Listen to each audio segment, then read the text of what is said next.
함께 보실 말씀은 스가랴서 9장 9절부터 17절입니다. 제가 봉독하겠습니다. 시온에 따라 크게 기뻐할지어다. 예루살렘에 따라 즐거이 부를지어다. 보라, 내 왕이 내게 임하시나니 그는 공의로우시며 구원을 베푸시며 겸손하여서 나귀를 타시나니 나귀의 작은 것 곧 나귀 새끼니라.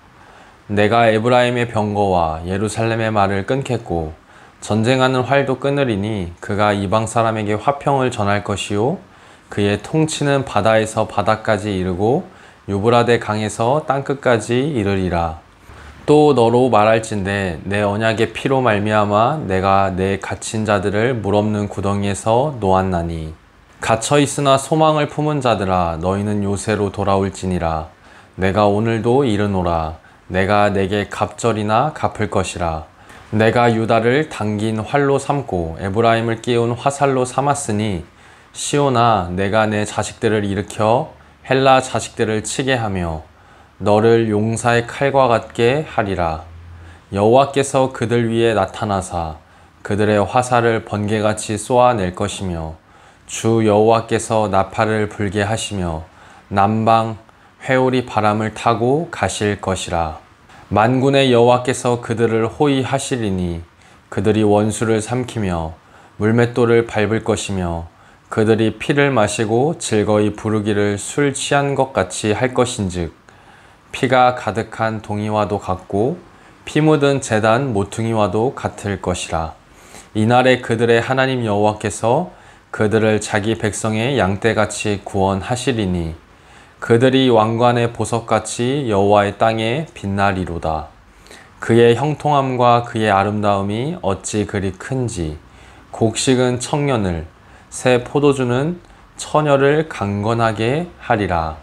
아멘. 선지자 스가랴의 뜻은 여호와께서 기억하신다. 여호와께서 기억하시는 자. 여호와의 기억이라는 뜻이 있습니다. 토요 묵상에서 보고 있는 스가랴서는 14장까지로 구성되었습니다. 우리가 갖고 있는 큐티집에서도 잘 설명된 것처럼 스가랴서는 크게 두 부분으로 구분됩니다. 스가랴서 1장부터 8장에서는 주로 선지자 스가랴가 본 환상을 기록했고 스가랴서 9장부터 14장에서는 시의 형태로 된 묵시로 구성되었습니다. 그래서 스가랴서를 환상과 묵시의 책이라고도 부르며 성도님들이 스가랴서를 읽으실 때 다소 어려움을 느끼실 수도 있습니다. 우리가 보고 있는 스가랴서 9장 9절에서 17절까지는 묵시적인 내용을 담고 있습니다. 이 묵시적인 내용에 우리가 잘 알고 있는 말씀 구절도 포함되어 있습니다. 우리 본문 구절을 새번역 성경으로 보겠습니다. 도성 시온아 크게 기뻐하여라. 도성 예루살렘아 환성을 올려라. 내 왕이 내게로 오신다. 그는 공의로우신 왕, 구원을 베푸시는 왕이시다. 그는 온순하셔서 나귀, 곧 나귀 새끼인 어린 나귀를 타고 오신다. 아멘.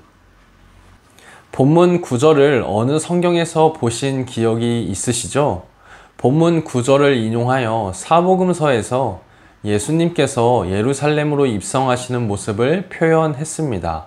스가랴서 9장 9절을 가장 유사하게 인용하고 있는 마태복음 21장 5절과 요한복음 12장 14절에서 15절을 새번역 성경으로 확인하도록 하겠습니다. 마태복음 21장 5절입니다. 시온의 딸에게 말하여라. 보아라, 내 임금이 내게로 오신다. 그는 온유하시어 나귀를 타셨으니 어린 나귀, 곧 멍에 매는 짐승의 새끼다. 요한복음 12장 14절에서 15절입니다. 예수께서 어린 나귀를 보시고 그 위에 올라타셨다. 그것은 이렇게 기록한 성경 말씀과 같았다. 시온에 따라 두려워하지 말아라. 보아라, 내 임금이 어린 나귀를 타고 오신다. 아멘. 여기서 주의할 점은 스가랴서 9장 9절에서 17절에 나타난 모든 구절을 아무 이해도 없이 사복음서에 나타난 예수님께서 나귀를 타신 모습에 바로 연결하는 것은 지양해야 합니다.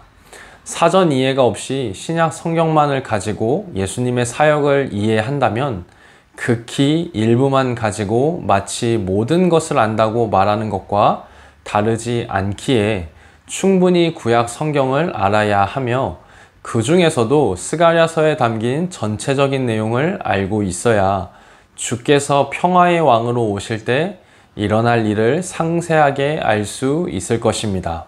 바로 이것이 감춰져 있다가 하나님의 적절한 때에 앞으로 일어날 일에 대한 묵시라고 말하고 있습니다. 스가랴서 9장은 세 부분으로 나눌 수 있습니다. 먼저 9장을 1절에서 8절을 메시아 출현과 전조 현상, 9절에서 10절은 메시아 출현, 그리고 11절에서 17절은 그에 따른 부연 설명이다 라고 어떤 신학자는 이해했습니다. 세 부분에 대한 이해를 돕기 위해 대표적으로 한 절씩을 세 번역 성경으로 보려고 합니다. 먼저는 메시아 출현과 전조 현상에 대한 내용으로 스가랴서 9장 1절을 보도록 하겠습니다. 주님께서 경고하신 말씀이다. 주님의 말씀이 하드락 땅에 내리고 다마스쿠스에 머문다. 이방 사람들과 이스라엘의 모든 지파들이 주님을 바라본다. 둘째로 메시아 출현에 대한 내용으로 스가랴서 9장 9절에서 10절입니다. 9절은 앞에서 살펴봤기 때문에 10절만 보도록 하겠습니다. 내가 에브라임에서 병거를 없애고 예루살렘에서 군마를 없애며 전쟁할 때에 쓰는 활도 꺾으려 한다. 그 왕은 이방 민족들에게 평화를 선포할 것이며 그의 다스림이 이 바다에서 저 바다까지 유브라테스 강에서 땅끝까지 이를 것이다. 셋째로 메시아 출현에 대한 부연 설명으로 스가랴서 9장 16절입니다. 그날의 주 그들의 하나님이 백성을 양떼같이 여기시고 구원하셔서 그들을 주님의 땅에 심으시면 그들은 왕관에 박힌 보석같이 빛날 것이다. 아멘. 모든 구절을 자세하게 보지는 않았습니다만 위에서 읽은 세 절로만 평화의 왕으로 다시 오실 예수님을 생각해 본다면 예수께서는 다시 오실 그 모습을 모든 사람이 직접 보게 될 것이고 온 세상에 하나님의 샬롬을 선포하심으로 전쟁이 그치게 될 것이며 하나님의 백성을 구원하신다는 것을 볼 수 있었습니다. 예수님께서는 이러한 사역을 강한 정치적 권력으로 시작하지 않으셨습니다. 오히려 가장 낮고 연약한 모습, 나귀를 타신 겸손의 왕으로 오셔서 십자가의 길로 그 사역을 이루어 가셨습니다. 이처럼 우리 역시 하나님의 사람으로서 사람들 앞에 서기 위해 맨 위에서부터가 아닌 맨 아래에서부터 시작해야 함을 스가랴서는 묵시라는 형식을 통해 우리들에게 가르쳐주고 있었습니다. 그래야 예수님께서 제자 공동체와 교회 공동체에 평화의 복음을 전하신 것처럼 우리도 우리가 속한 가정과 직장, 사회 곳곳에서 하나님의 샬롬을 전하고 구원이 필요한 모든 이들에게 하나님의 구원을 선물로 전해줄 수 있는 성도가 될 수 있을 것입니다. 그러므로 말씀을 마음에 새긴 성도님들은 겸손하게 낮아진 삶 속에서 하나님의 평화를 이 땅에 드러내는 도구로 부름받았다는 사실을 기억하며 이번 주를 살아가시길 소망합니다.